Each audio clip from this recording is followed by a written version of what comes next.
नालंदा बुद्ध विहार, विष्णुनगर, दिघा, नवी मुंबई या ठिकाणी मिलिंद प्रश्नाच्या वाचनाला सुरुवात होत आहे. सर्वांनी शांतपणे ऐकून घ्यायचं आहे. मिलिंद प्रश्न. आजचा विषय आहे अरंतांच्या वेदना. आजचा विषय आहे अरंतांच्या वेदना, म्हणजे अरंत भिक्खू असतात ना, त्यांच्या वेदना विषय आहे. महाराज म्हणतात, म्हणते नागशन, तुम्हा लोकांचे म्हणणे आहे की अरंतांना फक्त शारीरिक वेदना होत असतात, मानसिक वेदना होत नाही. तर मग ते म्हणते मानसिक वेदनावर त्यांचे नियंत्रण नसते काय?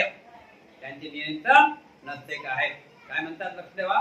महाराज म्हणतात, मिलिंद राजा म्हणतात, बनते नागशन, तुम्हा लोकांचे म्हणणे आहे की, बनते नागशन, तुम्हा लोकांचे म्हणणे आहे की,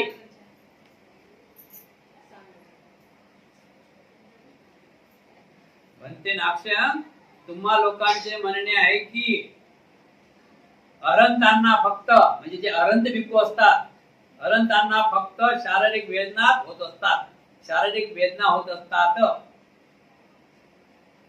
मानसिक वेदना होत नसतात. तर मग म्हणते मानसिक वेदनावर त्यांचे नियंत्रण नसते काय? त्यावेळेस नागशन म्हणतात, होय महाराज, गोष्ट अशीच आहे.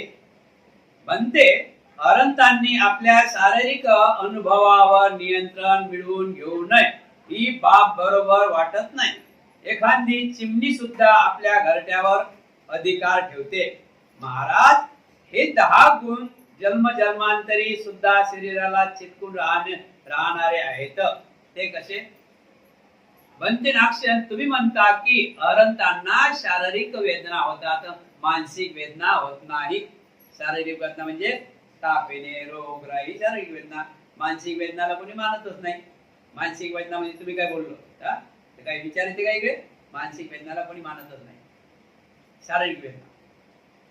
तर महाराज, हे 10 गुण जन्मोजन्मांतरी सुद्धा शरीराला चिटकून राहतात. आणि भंतेजींना सुद्धा, तुम्हाला सुद्धा, अरंताला सुद्धा, माणसं आहेत ना आपण, माणसाला हे 10 गुण चिटकूनच राहतात. ते 10 गुण कोणते? सर्दी आहे, मोसम आणि सर्दी आहे. मग ते म्हणते काय की भंतेजी आहे, की उपासक आहे, की उपासिका आहे, सर्दी आहे, ते सर्दी आहे 1 नंबर. दुसरा आहे गरमी, गरमी तर आहेच. नंबर 3 आहे भूक, भूक लागते ना, भूक लागते ना. नंतर 4 आहे तहान, तहान लागतेच ना. नंतर 5 आहे मलविसर्जन, मलविसर्जन ते आहेच. नंतर 6 आहे मूत्र विसर्जन आहेच. नंतर 7 आहे थकवा, शरीर आहे ना, थकवा तर येणेच आहे. नंतर 8 आहे 8 म्हातारपण, येणेच आहे. 9 आहे रोग, आजार, कोणताही आजार होऊ शकते. आणि 10 आहे मृत्यू. हा अशा बाबी आहेत की त्यावर अरंताचा कोणताच अधिकार चालत नाही आणि कोण्याच माणसाचा अधिकार चालत नाही. या 10 गोष्टी. सर्दी तर आहेच, सर्दी खोकला आहेच, गरमी आहे, भूक आहे, भूक लागतेच, तहान लागतेच, मल विसर्जन करावं लागते, मूत्र विसर्जन करावं लागते, थकवा येतेच, म्हातारपण येतेच, रोगराई येतेच, आणि मृत्यू हा ठरलेलाच आहे. मृत्यू हा ठरलेलाच आहे. जन्म आहे तिथं मृत्यू आहेच आहे, यात काही शंका. आता कोणाला लवकर आहे आणि कोणाला उशीर, सांगून येत नाही. मृत्यू कोणाला सांगून येत नाही, मृत्यू आहे. मृत्यू हा अट्टल आहे. याचे कारण काय? कृपा करून मला समजावून सांगावे. म्हणते याचं कारण काय की अरंतांना हे 10 बाध्या का होतात? याचं कारण काय? ते तर अरंत आहेत. याचं कारण काय ते मला जरा समजावून सांगा. त्यावेळेस नागशन म्हणतात, महाराज, पृथ्वीवर राहणारे सर्व जीव तिच्यावर चालतात, फिरतात आणि आपले कामकाज करतात. महाराज, तर त्या सर्वांना त्या पृथ्वीवर अधिकार असतो काय? की त्या सर्वांनी तिला अंश करून घेतले असते काय? महाराज लक्ष ठेवा, पृथ्वीवर किती जीवजंतू आहेत? किती जीवजंतू? असंख्य जीवजंतू आहेत. कोणी म्हणते का पृथ्वी माझीच आहे? कोणी म्हणते का पृथ्वी माझीच आहे? नाही. पृथ्वीवर कोणाचाच अधिकार नाही. जसं आपल्या शरीरावरही कोणाचा अधिकार, या बॉडीवर कोणाचाच अधिकार कधी काय होईल कधी सांगता येत म्हणते मुळीच नाही. पृथ्वीवर अधिकार मुळीच कोणाचा होऊ शकत नाही. महाराज त्याचप्रमाणे अनंताचे चित्त शरीराच्या आधाराने परिवर्तित होत असले तरी पण तिच्यावर ते अधिकार गाजवू शकत नाही. महाराज अनंत सुद्धा आपल्या शरीरावर अधिकार गाजवू शकत, कोणी शरीरावर अधिकार गाजवू शकत नाही. असं म्हणू शकते का मला ताप नाही येत, मला ताप नाही येत, मला तापच येत नाही, मला तापच यायला नाही पाहिजे? नाही. मोसम आला मग त्या मोसमच्या हिशोबाने तुम्हाला तसं निसर्ग नियमच आहे. वातावरणामुळे निसर्ग नियमच आहे. ते कोणाला सुटत नाही. ते अनंत असो, उपासक असो किंवा उपासिका असो, शेवटी माणूस आहे ना. हे तर पद आहे, हे तर पद आहे, हे तर शिक्षण आहे, हे तर ध्यान साधना आहे, बरोबर ना. हे तर विपोषणाच्या माध्यमातून आपलं एक मन स्वच्छ करण्यासाठी विधी आहे, बरोबर आहे की नाही. आपण सगळे सारखेच आहोत, आहे ना. काही कमी जास्त आहो काय? माणूस आहे म्हणजे माणूस आहोत. पहिला मुद्दा. बनते सर्वसाधारण लोक मानसिक आणि शारीरिक अशा दोन्ही प्रकारच्या वेदनांचा अनुभव करतात. याचे कारण काय? बनते अनंत लोक शारीरिक शारीरिक पीडा त्यांना होतात, मानसिक आजार त्यांना होत नाही. मानसिक आजार सहसा होत नाही. मानसिक आजार म्हणजे समजलं ना. शारीरिक आजार म्हणजे रोग आहे, मानसिक आजार म्हणजे मनाचा आजार नाही. मनाचा मानसिक आजार म्हणजे तुम्ही तशा आला मला राहा, त्याला मानसिक आजार. बंदी जे असेच आहेत, बंदी तसेच आहे, हा मानसिक आजार झाला मनाचा. तुम्ही बोलले म्हणून, पण मी काही सहन करतो का? बोलले बोलले बोलले बोलले त्यांच्या जो देखो जेवढा दिमाग आहे तेवढंच माणूस काम करते. जेवढा दिमाग आहे तेवढंच माणूस करते. जेवढं बोलता येते तेवढंच बोलता येते. त्याच्यापेक्षा जो हुशार होते, जेवढं शिकत जाते तेवढं त्याचे बोल त्या हिशोबाने चालतात, बरोबर आहे की नाही. मग अज्ञान हा एक मुलगा बोलला तर त्या मुलाचा राग धरावा का? मग आपण बोलला लहान आहे. एखादा वरिष्ठ माणूस बोलला, आम्ही त्याला काय समजतो? बालक आहे, बोलला, बरोबर आहे की नाही. कारण की बोल हा तोलून बोललं पाहिजे ना. बोल पण हात तोलून नसला पाहिजे. बोलामध्ये वजन असलं पाहिजे. बोलामध्ये पण वजन असलं पाहिजे. आपण लक्षात ठेवा, बोलामध्ये पण वजन असलं पाहिजे. म्हणून शारीरिक वेदना होतात, शारीरिक वेदना मानत नाही. शारीरिक वेदना होतात आणि मानसिक वेदना मानत नाही. शारीरिक वेदना ह्या घटना घडतात. आता अंगात कपडा नाही, थंडी लागीन नाही काय तर, थंडी लागीन नाही काय तर शारीरिक वेदना आहेत ना, आहे ना. कशा प्रकारे तर बनते नाक्षण सर्वसाधारण लोक मानसिक आणि शारीरिक अशा दोन्ही प्रकारच्या वेदनांचा अनुभव करतात. याचे कारण काय? महाराज सर्वसाधारण लोकांचे चित्त अभ्यासाद्वारे वंश केलेले नसते म्हणून त्यांना शारीरिक आणि मानसिक या दोन्ही वेदनांचा त्रास होतो. बनते सर्वसाधारण माणसाला शारीरिक आणि मानसिक वेदनाचा त्रास का होते? दोन्ही गोष्टीचा वेदनाचा त्रास होतो तुम्हाला. तर महाराज त्यांच्याजवळ अभ्यास नाही. काय म्हणतात? महाराज सर्वसाधारण लोकांचे चित्त अभ्यासाद्वारे वंश केलेले नसते. ते चित्त अभ्यासाद्वारे पक्क केलेलं नसते. म्हणूनच त्यांना शारीरिक आणि मानसिक या दोन्ही वेदनांचा त्रास होते. ज्याला अभ्यास आहे तो सहन करून घेते, ज्याला अभ्यास नाही तो सहन करून घेते काय? तुझंही नुकसान होऊन माझंही नुकसान होऊन पाहत नाही. अशा प्रकारे गृहस्थी लोकांना दोन्ही वेदना भोगाव्या लागतात. कारण की ते विचारच करत नाही. कोण काय तिकडून काही बोलले तर इकडून त्याच्यापेक्षा 10 पट बोलतात. वेदना होती नाही काय. तर दुसरा विषय आहे भुकेने व्याकुळलेला बैल. महाराज चारा पाणी न मिळाल्यामुळे भुकेने व्याकुळ झालेल्या शक्तिहीन बैल एखाद्या गवताच्या लहानशा कमजोर दोरीने किंवा एखाद्या वेलीने सुद्धा बांधला जाऊ शकतो. परंतु तीच भुकेची आग क्रोधित होऊन भडकली तर चांगली मजबूत दोरीही तोडून पडून जाऊ शकतो. महाराज याचप्रमाणे चित्त चंचल झाले असता शरीर तळमळून जाते आणि वापस जाण्याचा विचार करते, संभावना चित्त वेदनेमुळे थरथर कापू लागते, ओरडते आणि हाय हाय करते. महाराज याच कारणामुळे सर्वसाधारण लोकांना शारीरिक आणि मानसिक दोन्ही प्रकारच्या वेदना त्रास देत असतात. जसा एक बैल उपाशी आहे. उपाशी एक बैल, मोठा बैल आहे, जबरदस्त बैल आहे, आणि तो उपाशी आहे. तो बैल तर आपण सर्वसाधारण दोरीला बांधून ठेवू शकतो. उपाशी बैल एवढा मोठा, 10 लोकांना आवडत नाही, पण तरी तो साधारण दोरीला आपण बांधून ठेवू शकतो. कधी कधी आपण बघतो व्हॉट्सअप मध्ये घोडा या खुर्चीला बांधलेला आहे, प्लास्टिकच्या. बरोबर आहे की नाही? असा कधी कधी तो बैल आपण एका वेलीला बांधू शकतो, कारण तो भुकेला आहे. जर तो भुकेला आहे, जर त्याला संताप आला तर त्या एवढ्या मोठ्या दोरीला तो ऐकत, तो क्रोधात आला ऐकते काय? अशा प्रकारे मानव जीवनामध्ये क्रोध जास्त भरलेला आहे, अभ्यास कमी आहे. क्रोधाने जास्त भरलेला आहे, अभ्यास कमी आहे. त्यासाठी मन हे चंचल आहे. मनाला ताब्यात ठेवण्यासाठी भगवान गौतम बुद्धांनी ध्यान साधना म्हणजे उपोषणाचा आधार दिलेला आहे.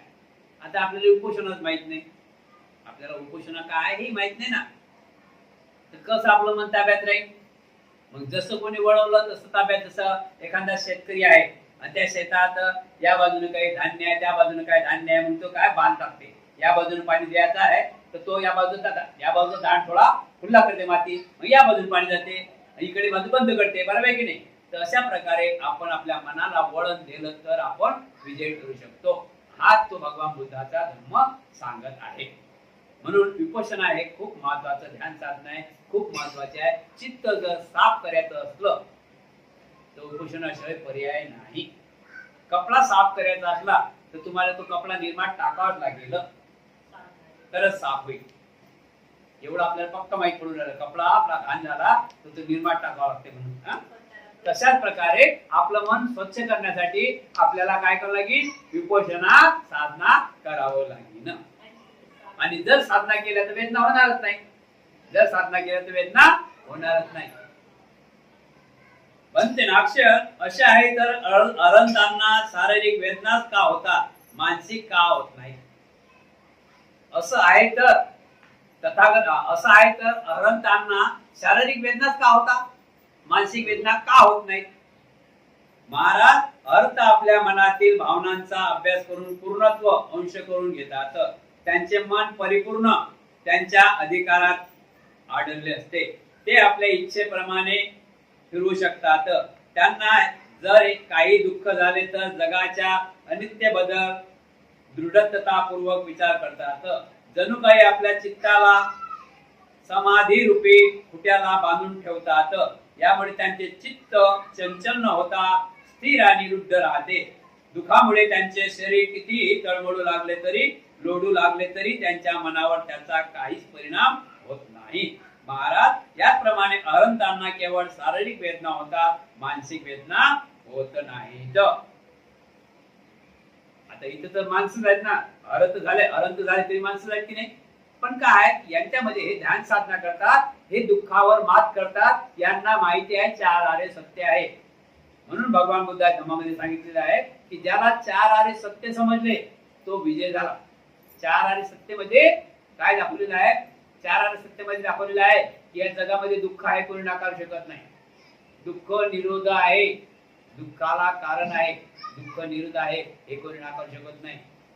दुःख निरोधागामी, दुःखाला कारण आहे, दुःख निरोधागामी आहे. हे 4 आरे सत्य आहे. आता जर हे 4 आरे सत्य आहे तर त्यांच्या डोळ्यातून पाणी येईल काय? अनेक राष्ट्रामध्ये अनेक ठिकाणी भारतामध्ये सुद्धा, आपल्या महाराष्ट्रामध्ये सुद्धा एखाद्या म्हातार मृत्यू झाला तर बँड वाजून त्याला स्मशानात नेतात. ऐकलं का तुम्ही? बघितलं का? याचा मतलब काय? त्यांना खुशी झाली काय? मग का बँड वाजवलं त्यांनी? खूप वर्ष जगला म्हणा, किंवा खूप चांगलं झालं की अजून 10 वर्ष थांबला असतात. वेदना किती होतात? तरुण पेटेची गोष्ट अलग आहे. पण म्हातारपण हे दुःख, म्हातारपण म्हणजे दिलंच ना, 3च काळ गेली ना, बालपण, तरुणपण आणि म्हातारपण. म्हातारपण जाण्याचं आनंदाची गोष्ट आहे ना. तर म्हातारपणी जाणे आनंदाची गोष्ट आहे गेल्यानंतर. म्हणून काही लोक स्त्रिया उपासिका गेल्या तर रमाबाईचे गाणे वाजत नेतात, आणि पुरुष गेले तर ते पण म्हणजे असे आपल्या बुद्धाचे भीमाचे गाणे वाजवत नेतात. म्हणजे आता आनंद खुश करतात. आणि संध्याकाळी ते लोक काय करतात, गायन पार्टी ठेवतात, भोजन नाही ठेवतात, गायन पार्टी ठेवतात. अशा प्रकारे म्हणजे त्यांना समजलं की हे जाणारी वस्तू जाणेच आहे, जाणारी वस्तू जाणेच आहे, हा निसर्ग नियम आहे. म्हातारपण आलं तर मृत्यू बाजूने आहेच आहे. एक आपण एवढा विचार करा की एवढ्या वर्ष आपल्या सोबत राहिले हेच आपण धन्य मानावं. म्हातारपण आलं हे खूप आनंदाची गोष्ट आहे, आणि सुखात गेले हे त्याच्यापेक्षा आनंदाची गोष्ट आहे, वेदना न होता. अशा प्रकारे हे जर माणसाला माहीत पडलं, आणि दुःखाचं कारण माणसाला माहीत पडलं की माणूस विजय ठरला. आता दुःखाचं कारण, दही खायचं नाही, नाक पहिलेच गळून राहिलं. दही खायचं, नाक पहिलेच गळून राहिलं. जर अजून दही खाल्लं तर दुःखाचं कारण माहीत पडलं ना, 3 दिवस खाटीरच बाबा. एवढं जर समजलं तर मग तुम्हाला समजलं ना कारण काय, कारण समजलं ना. पाऊस चालू आहे, छत्री जवळ आहे, तरी तुम्ही छत्री कोसळणार भिसणार तर सर्दी होईल ना. ते काय तर म्हणजे दुःखाचं कारण समजले की नाही. दुःखाचं कारण समजले की आपण आपल्यावर श्रमित करतो. बरोबर आहे, दुःखाचं कारण माझ्या छत्री असून मी खोलली नाही, त्यामुळे दुःखाचं कारण. मग आपल्याला काही चिंता करायचं कामच होत नाही, चिंता करायचं काही कामच उरत नाही. म्हणून हे सर्व गोष्टी करण्यासाठी तुम्हाला या 4 आर्य सत्य जाणण्यासाठी आणि जीवनामध्ये सुख प्राप्त करण्यासाठी याच भक्त पृथ्वी तलावर एकच मार्ग आहे, तो बाबासाहेब आंबेडकरांनी भगवान बुद्धाचा धम्म आपल्यापर्यंत आणून पोहोचवलेला आहे. आता याला तुम्ही कुठपत न्यायचं आहे आणि कुठपत न्यायचं नाही तुम्हाला माहिती, बरोबर आहे की नाही. जो या धम्माती तो सुखी झाल्याशिवाय राहणार नाही.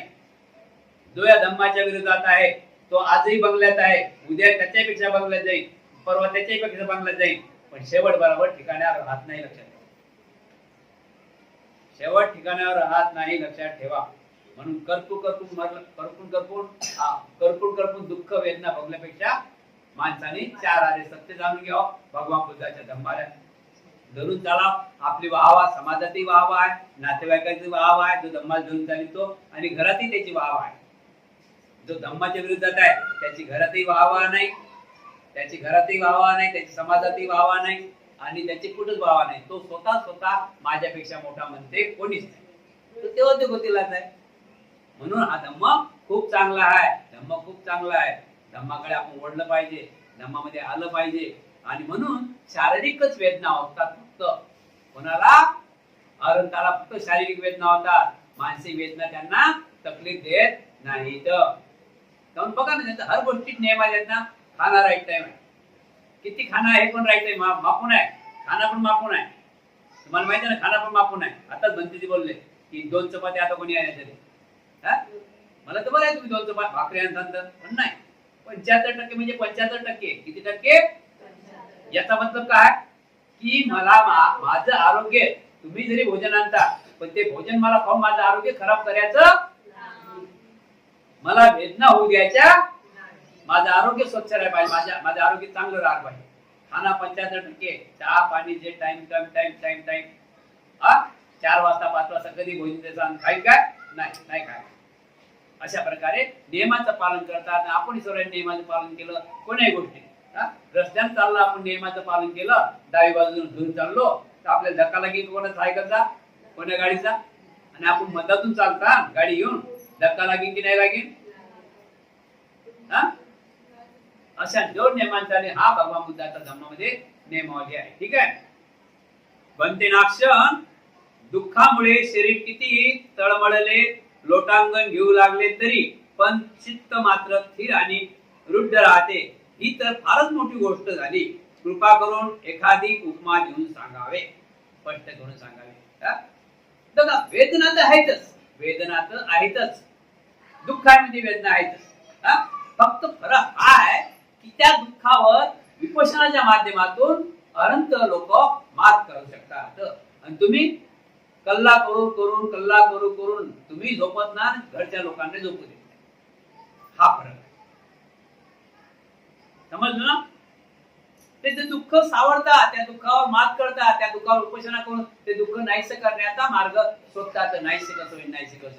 आणि अज्ञानी माणसं उपासक आहेत उपासिका आहेत त्या दुःखाला धरून कल्ला हल्ला करतात स्वतःही झोपत नाही दुसऱ्याला झोपू देत नाही. हा फरक आहे. तर म्हणते नागसेनला म्हणतात महाराज की म्हणते असं कसं एवढं मोठं दुःख आहे ते एवढं मोठं त्यांना दुःख होते तरी त्यांना काही जाणीव होत नाही असं कसं बरं. जाणीव व्हायला पाहिजे ना. हा त्यांना जाणीव व्हायला पाहिजे. तुम्ही असं कसं म्हणता त्यांना जाणीव होत नाही. मला अजून चांगल्या प्रकारे उपमा देऊन समजावून सांगावे. त्यावेळेस नागसेन म्हणतात महाराज आता दुसरा उदाहरण आहे का. वृक्षाच्या बुंदा समान योगाचे चित्त असते. वृक्षाच्या बुंदा समान योगाचे चित्त असते. म्हणजे झाड केवढं मोठं असते. बुडात मोठं झाड असते आहे ना. पिंपळा झाड केवढं असते. वडाचं झाड केवढं असते. वडाचं मोठं बुंदा. तर वृक्षाच्या बुंदा समान योग्याचे चित्त असते. म्हणजे ते बुड असते ना तशा प्रकारे योगी त्यागी माणसाचे चित्त असते.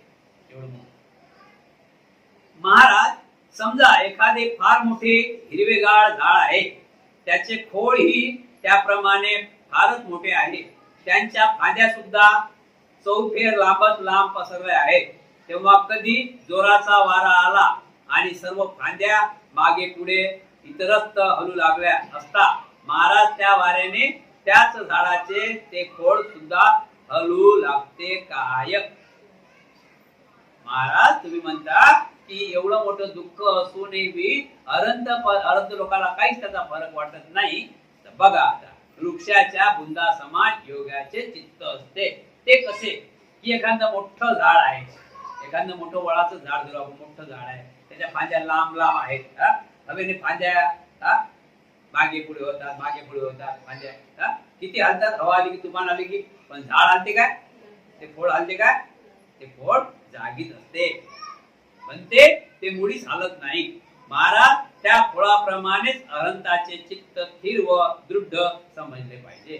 म्हणते नागसेन किती आश्चर्य आहे किती अद्भुत आहे. याप्रमाणे सतत प्रवचित राहणारा धम्मदीप मी कधी आजपर्यंत पाहिला नव्हता.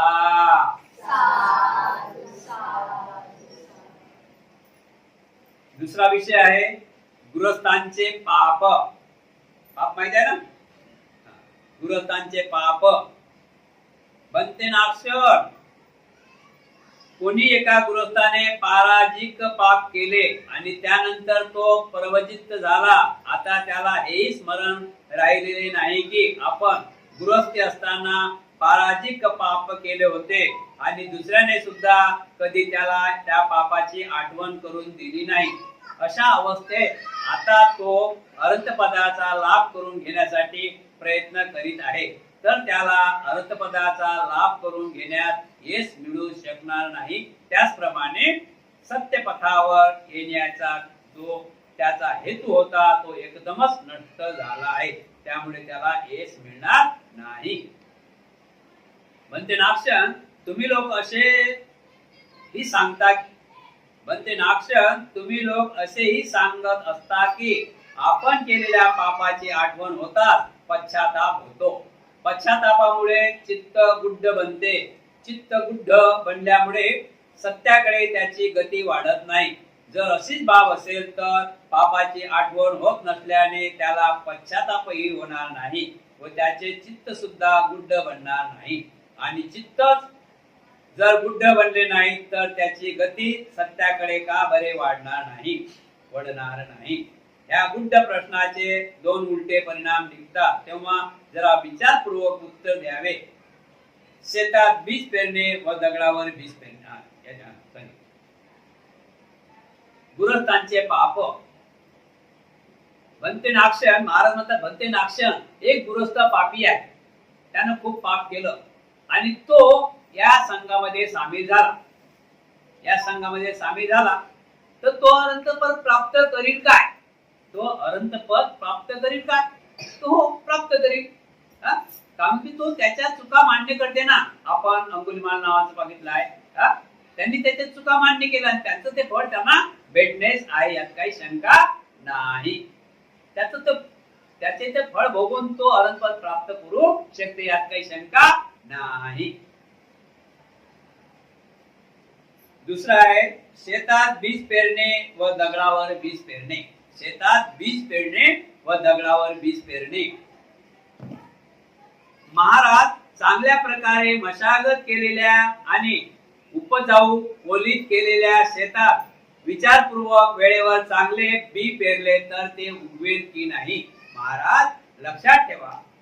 तेच उदाहरण आलं अर्थ लोकांचं की जो नवीन व्यक्ती आहे तो संघामध्ये सामील झाला, अर्थ प्राप्त त्याला होणार की नाही असा हाच भाग आहे तो. पण महाराज चांगल्या प्रकारे मशागत केलेल्या आणि उपजाऊ ओलीत केलेल्या शेतात विचारपूर्वक वेळेवर चांगले बी पेरले तर उगवेल की नाही. होय म्हणते, अवश्य उगवेल. महाराज तेच बीज एखाद्या मोठ्या खडकावर पेरले तर ते उगवेल काय? मुळीच नाही म्हणते.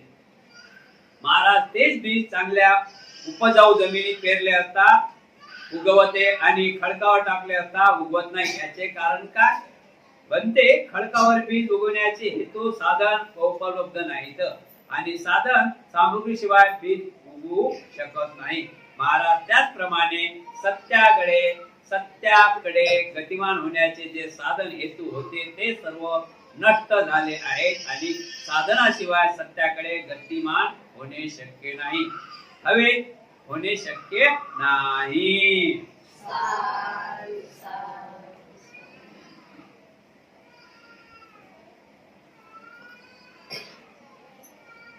बघा, एक चांगली शेती आहे, पाण्याखालची शेती आहे, विहीर बावडी आहे, त्याच्या खाली सर पाण्याखालची शेती आहे आणि त्या पाण्याखालच्या शेतीमध्ये जर आपण बीज टाकलं, बीज पण टाकायचे मर्यादा आहेत बरं. बीज टाकायचे पण मोसम आहे, जून जुलै पासून, बरोबर की नाही. अशा मोसम मध्ये बीज पेरलं तर ते उगवेल की नाही? त्या उगवल्यानंतर त्याला पीक पाहिजे त्याची पिस्तकारी करतो तो शेतकरी. तर तेच बीज, तेच चांगलं बीज आहे, तेच बीज जर खडकावर टाकलं तर ते येईल काय? कारण खडकावर काय सामग्री नाही, खडकावर काय माती नाही, खडकावर काय पाणी राहू शकत नाही. म्हणून जो व्यक्ती या संघामध्ये येते तो यामध्ये सामील होते, या मऊ शेतीमध्ये सामील होते आणि यामध्ये जे टाकलं. आता तुम्ही सांगा, इथं आता जे बोललो ते तुमच्या डोक्यात बसून राहिलं, तुम्हाला विचार येऊन राहिला की आपलं काय. तुम्ही जर विचार करसाल तर तुम्हाला विचार हाच यायला पाहिजे की आपण किती वर्ष आहोत, आपलं काय, आपण हे का घेतलं नाही एवढं मोठं धन. हा विचार येते. हा जर विचार आला तुमच्या मनात तर तुम्ही अरहत प्राप्त करायचे राहणार. म्हणजे माफी मागितली ना, तुम्ही चूक दुरुस्ती केली ना. खडकावर जर बीज टाकलं तर खडकावर सामुद्री नाही, मग सामुद्री कुठे आली? सांगा, म्हणजे सामुद्री आहे की नाही? म्हणजे जसा वडिलात जसा लग्नात जाता, तुम्ही लग्नात गेल्यानंतर तुमचा विषय कोणता काही तिथं लग्नाचाच. दुःखात जाता तुम्ही, विषय कोणता जातात? म्हणजे जशा समुद्रात राहसान तसं तुमचे वातावरण बदली होते. समजले ना? म्हणून तो व्यक्ती जर संघामध्ये आला, अर्थ प्राप्त झाला, तरी त्याला मागच्या जे पाप केलं असेल तर तो पाप धुवून काढू शकते.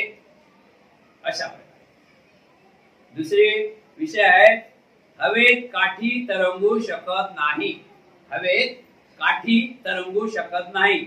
महाराज एखादी काठी, दगड, शिडी किंवा लोखंडाचा गोळा हवेत फेकला असता तो पृथ्वी तलावरच पृथ्वीप्रमाणेच राहू शकेल. पृथ्वीप्रमाणे राहू शकेल काय? महाराज एखादी काठी, दगड, शिडी किंवा लोखंडाचा गोळा हवेत फेकला असता तो तेथे पृथ्वीप्रमाणेच राहू शकेल काय? महाराज एक लक्षात ठेवा, एखादी काठी, एखादा दगड, एखादा लोखंडाचा गोळा जर वर फेकला तर पृथ्वीसारखा, जर पृथ्वीवर दगड आहे तसा सारखा राहू शकते काय? तो तरंगू शकत, त्याला वापस यायला लागेल पृथ्वीवरच. जे पृथ्वीवर पहिले दगड लागलेला ठेवलाय तशाच प्रकारे तो पृथ्वीवर जे दगडा तशाच प्रकारे तो तसा राहणार नाही.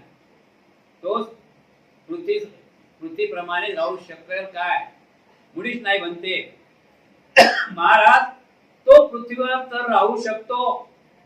महाराज तो पृथ्वीवर तर राहू शकतो पण हवेत राहू शकत नाही.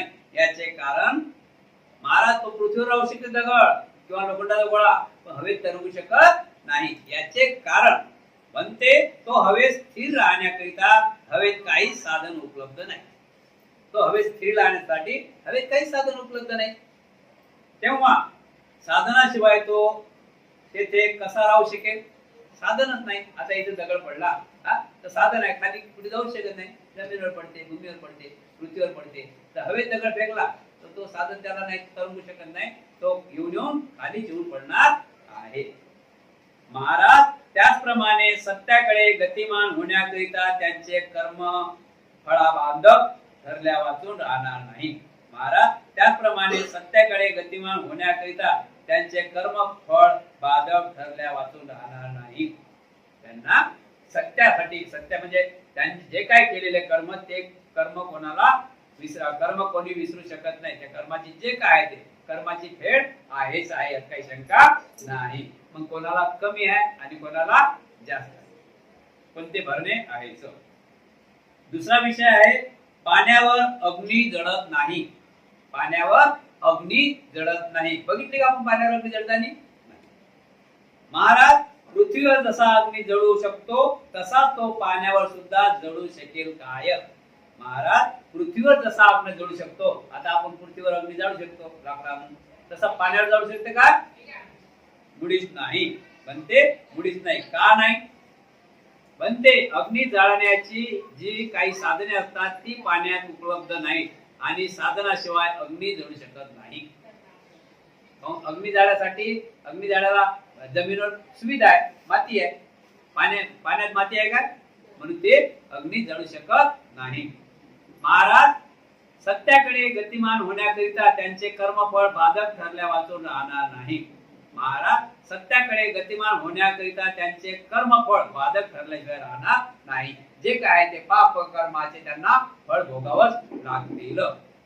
बनते नाक्षण या विषयावर अजून थोडा विचार करा, कारण आपण सांगितलेल्या गोष्टी अजूनही मला पटल्या नाहीत. आपण केलेल्या पापाचे स्मरण झाल्याशिवाय पश्चाताप होत नाही. तेव्हा येथे अडचण ती कशी?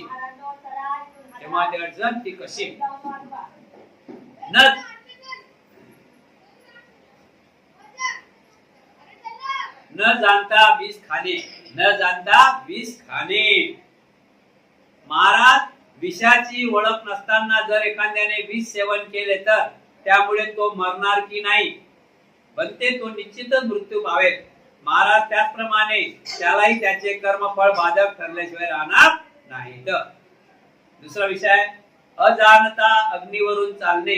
अजाणता अग्नीवरून चालणे. महाराज कोणी एक मनुष्य अजाणता अग्नीवरून चालू लागला तर तो भाजेल की नाही? बनते अवश्य तो भाजेल. महाराज त्याचप्रमाणे जरी त्याने त्या मोठ्या पापाची आठवण केली नाही तरी त्याची बाधा त्या कार्यात अडथळा निर्माण केल्याशिवाय राहणार नाही.